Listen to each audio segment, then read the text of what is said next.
I think she prefers to just continue with her services while her lawyers, who she has formed years ago and that she trusts, will be able to do a good job in defending her to do our job. Magandang hapon mga kapartners, nandito tayo ngayon sa Senado at sa mga oras na ito ay makakasama natin ang spokesperson ng defense team ni Vice President Sara Duterte, walang iba kundi si Attorney Michael Poa. Sir, good afternoon po. First question, nasaan ngayon si Vice President Sara Duterte? Kamusta po siya? Sa ngayon po, no, si VP natin ay nagpaplano, no? Nasa planning session siya with OVP, yun ang huling sabi niya sa akin. Because ano bang pinagpaplanuhan nila? They're preparing kasi meron tayong Super Typhoon Bavi na inaasahang papasok sa susunod na mga araw.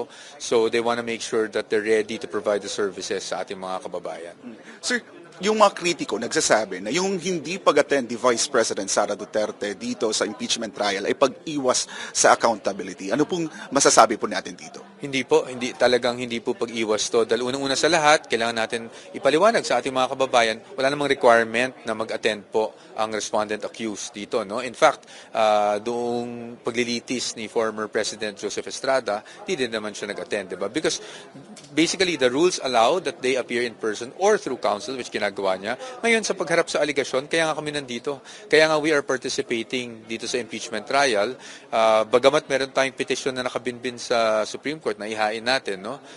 We are still participating because gusto talaga niya na harapin lahat ng mga aligasyon na ito. Sir, yun yung katarungan din ng marami. Paano po natin mai-reconcile yung sinabi ni Vice President Sara Duterte na she's ready for a bloodbath and ngayon po ay hindi siya attend sa impeachment trial? Well, unang-una sa lahat, I don't think there's anything to reconcile kasi even if she attends, she won't be the one arguing naman. It will still be the lawyers, diba?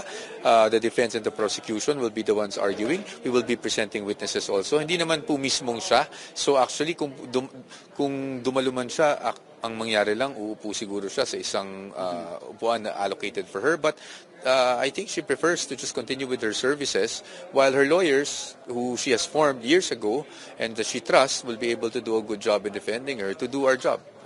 But she's ready, sir, to face in case man po. We are already here and that's why we're here to face all these allegations. Sir, ano yung magiging trigger sa pag-attend ni VP Sara na attend siya dito sa impeachment trial? Mahirap sabihin sa ngayon.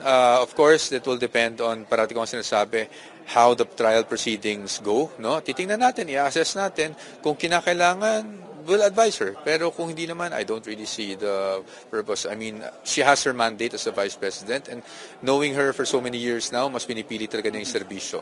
And lastly, sir, ano pong mensahe ni Vice President Sara Duterte sa publiko ngayon na magsisimula na ang impeachment trial laban sa kanya? Well, sa ngayon, wala naman siyang nabigay na sa amin dahil alam na niya na handang-handa na kami. No? So, she just expects us to do our job and that's what we're gonna do. At siguro, para sa kanya, nagpapasalamat na lang siya no? Sa lahat pa rin ng tao na sumusuporta, bagamat ilang taon nang talagang binabatikos at kung ano-anong binabato laban sa ating Vice Presidente. Attorney Michael, maraming salamat po. At yan po mga partners, ang spokesperson ng defense team ni Vice President Sara Duterte.